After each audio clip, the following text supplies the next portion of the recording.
Bonjour à tous, aujourd'hui on se retrouve pour la première leçon du programme de géographie de terminale qui est commune au terminal L, E, S et S et qui s'intitule Des cartes pour comprendre le monde. Pour décrire et expliquer le monde actuel, il est nécessaire de faire appel à des approches relevant de divers champs géographiques tant le monde est devenu complexe.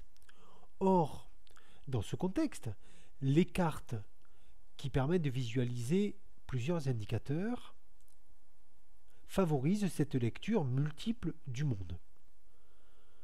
D'où la problématique de cette leçon, en quoi les cartes offrent-elles une grille de lecture multiple du monde. Voici le plan de la leçon en 4 parties.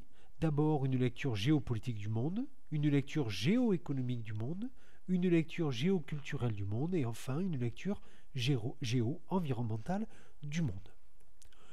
Premièrement, voyons, les cartes permettent une lecture géopolitique du monde. D'abord, petite définition. La géopolitique est l'étude des rapports de force qui se jouent entre les différents acteurs spatiaux. Ça peut être les États, les organisations mondiales ou régionales, les groupes terroristes, ça peut être les entreprises, etc. Tout d'abord, voyons les puissances politiques mondiales. Certains États ont une puissance plus affirmée que d'autres au sein de la mondialisation, et cette puissance plus affirmée peut être mise en lumière par des cartes. C'est le cas par exemple d'une cartographie des membres permanents de l'ONU, répartition qui date de 1945.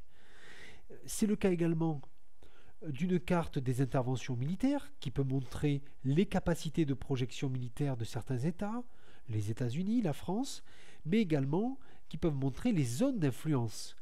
Pensons par exemple aux interventions de la Russie dans le Caucase. L'ensemble de ces éléments permet de définir le hard power ou soft power de certaines puissances.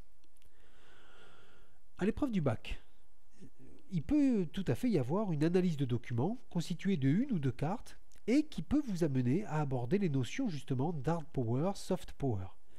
Alors, la première notion désigne l'utilisation de la puissance coercitive d'un État pour influencer les décisions d'autres acteurs spatiaux. La deuxième notion, le soft power, désigne quant à elle l'utilisation de moyens non coercitifs, comme la diplomatie, et le rayonnement culturel d'un État pour influencer le monde. Deuxièmement, un monde instable. Alors, la complexité du monde tient aussi aux tensions fortes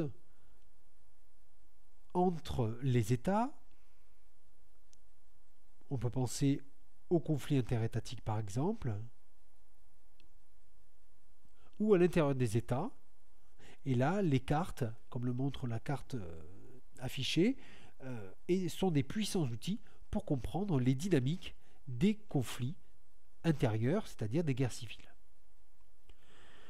Également, une carte peut mettre en lumière les nouvelles conflictualités, voire les nouvelles menaces telles que la possession de l'arme nucléaire ou les nébuleuses terroristes. En deux, voyons les cartes qui permettent une lecture géoéconomique du monde. En effet, la mondialisation hiérarchise les territoires. Petit 1, intégration et marginalisation des États dans la mondialisation. Alors, de manière schématique, on peut dire que certains États affirment leur puissance économique et sont bien intégrés à la mondialisation, comme le montrent par exemple les 3 pôles de la triade. Plusieurs indicateurs statistiques peuvent être utilisés dans une carte pour le montrer, comme le PIB pour montrer la richesse, c'est la carte que vous avez à l'écran, ou l'IDH pour montrer le développement. Et il est toujours intéressant de faire apparaître également les inégalités de développement qui façonnent encore largement le monde d'aujourd'hui.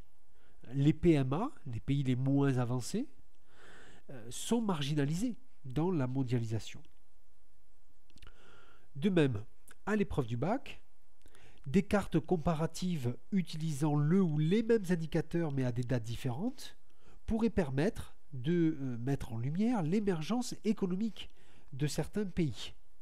Et il serait alors intéressant d'aboutir à la notion de monde multipolaire, il ne faut pas oublier non plus que les inégalités de richesse et de développement peuvent être étudiées à toutes les échelles. Cette lecture géoéconomique du monde doit faire une place particulière aux flux, notamment le petit 2, des flux et des réseaux croissants. Encore une fois, une petite définition pour commencer. Les flux, ce sont les courants d'échange qui parcourent le monde. Ils peuvent être visibles, les marchandises, les migrations humaines, ou invisibles, les flux d'informations ou de capitaux par exemple. Depuis une cinquantaine d'années, on assiste à une massification des échanges mondiaux qui deviennent un élément clé de la compréhension du fonctionnement des territoires mondiaux. Et cette carte montre parfaitement les flux plus ou moins importants qui hiérarchisent les territoires autour de quelques centres d'impulsion de la mondialisation. En 3, les cartes permettent une lecture géoculturelle du monde. Tout d'abord, voyons les grandes aires culturelles. En effet, de nombreuses différences culturelles subsistent encore à la surface du globe. Ainsi, au-delà des langues locales, le monde est divisé en grandes aires linguistiques. De plus, la cartographie des aires religieuses peut permettre de cerner un peu plus la complexité du monde. Mais attention, tous les auteurs ne sont pas d'accord sur les délimitations des grandes civilisations. Et de plus, en variant les échelles, on constate que de nombreuses régions sont des zones de tension entre plusieurs ennemis et ou religions différentes. Le Proche-Orient en est un bon exemple. Petit 2, une uniformisation culturelle de la planète, point d'interrogation.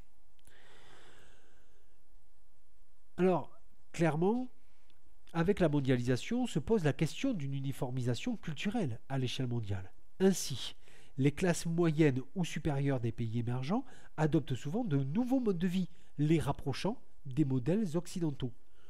De plus, la planète est souvent considérée comme un village global.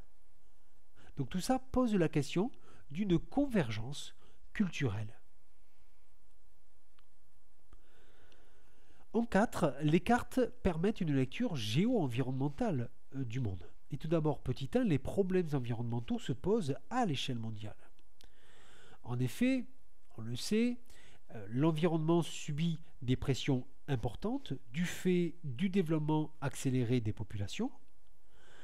Certaines activités créent aussi des dégradations environnementales importantes, comme le montre l'exemple des pollutions du sous-sol, de l'atmosphère, par exemple les centrales à charbon, ou les pollutions maritimes. De plus, dans certaines régions du monde, la croissance de la population ainsi que l'insertion accrue dans la mondialisation ont accéléré la déforestation. Petit 2, des problèmes qui impliquent des mesures globales. Alors, toutes ces dégradations engagent la communauté internationale, c'est-à-dire l'ensemble des pays. En effet, la question de la durabilité du développement des territoires est aujourd'hui posée avec acuité et elle ne peut recevoir de réponse que mondiale. Pour autant,